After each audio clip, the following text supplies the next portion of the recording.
Hey everybody, it's Lynn from A Bit of Birdsong.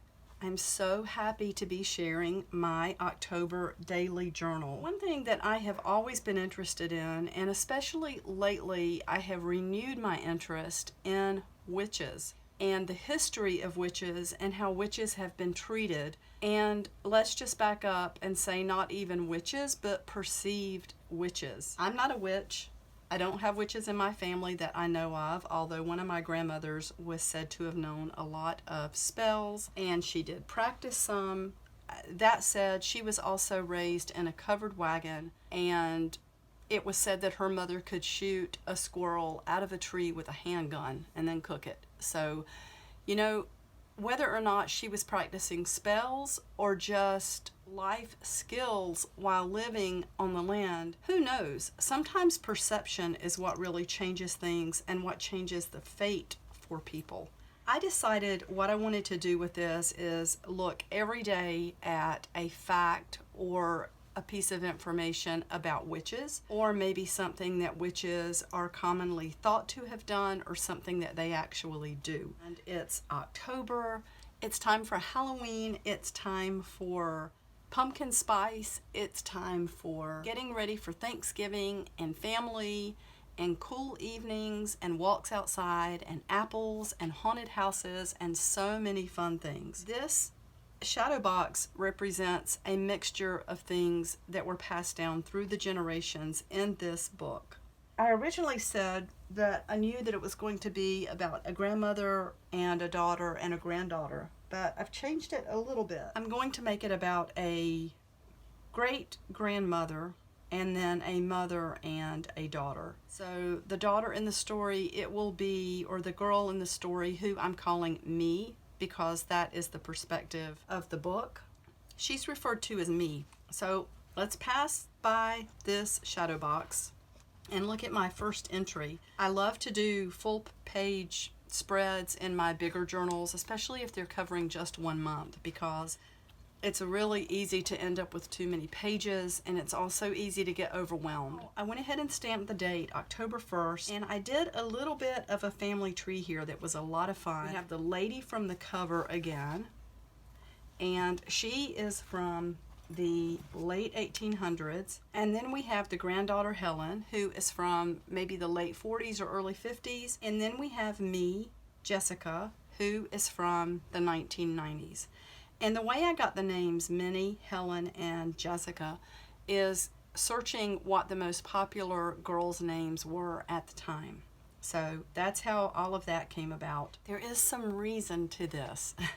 So what can I tell you about this page and what I've done so far? This is a vintage photograph that I found. I love this. I love how sweet and dark it feels all at the same time. It looks like a park or a cemetery, and we can see the baby in the hat and the shawl over the baby. And she looks a little bit like one of my great aunts in that picture. So I was just really drawn to that picture. I stamped a butterfly with some text. I used white gesso for that.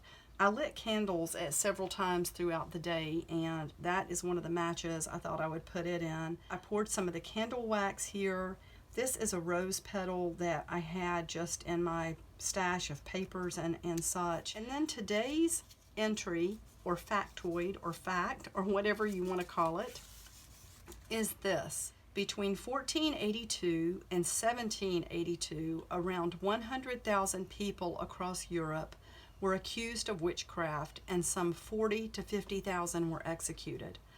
That came from a website called historyextra.com. A lot of the people who were caught and tried as witches, or not even caught, who were just taken from their homes, it was because of gossip or superstition or suspicions. You could look at someone the wrong way. You could be seen in your garden at the wrong time of night. You could heal someone and do it with knowledge from a plant or just a stroke of luck. It could be that the patient's body healed itself. And if someone construed it as a supernatural power, such as the devil, you could be taken and interrogated and tortured and tried. A lot of the witches in Scotland, witches, were burned at the stake. And it is wondered if some of the confessions were not simply because the torture was so horrible. The people were not really witches, they just couldn't take the torture any longer. So I really want this journal to tell a story of 3 people and what things were said about them and thought about them. These are all fictional. This was taken from a Victoria magazine. I have no idea who this beautiful model is, and I hope it's okay that I've just sort of taken her from the magazine and put her in here. I love using magazines. I have a collection of old magazines, and just as a side note, some of the happiest days of my life were when my oldest was a baby. That was 1988, and I had just started subscribing to Victoria, which came out. I was at home with him through that whole first summer, and I remember those issues of Victoria coming in for those 3 months. I couldn't wait to get the next one, and it felt like heaven to sit there and nurse my new baby and be in this old house. The house was really old, and look out the window at the garden and the neighborhood and read my Victoria magazines and just dream. It seems like yesterday, and it was so long ago, 31 years to be exact. At any rate, time marches forward. I hope that as a society we have gotten to a place where we don't judge based upon one look, one glance, one word, one perception, superstition, anything like that. So that is all I have for today. One other thing that I did, and I love to go walking and looking in nature. Some of this moss I purchased, and then this moss came from my yard.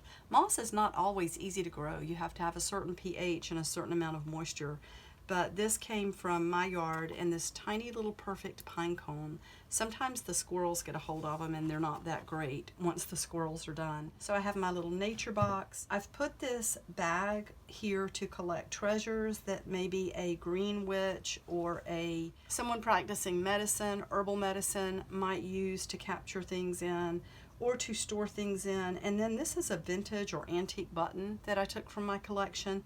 In my story, Jessica has this from a coat that her great-grandmother wore. So she's put that on the little bag where she keeps some of her treasures. I've been over the things in here before. Some of these things are tokens that were found. Some were questioned whether or not they were found honorably, and some are religious emblems that some in the family have carried. It's just a mix of things and a mix of memorabilia from the family, and it's all kept here by Jessica. So that's my story. I'm sticking to it, and I can't wait for the next entry. I may do a little bit more on this page before it's over. I love to go back and visit pages again. So I will see you soon. Bye for now.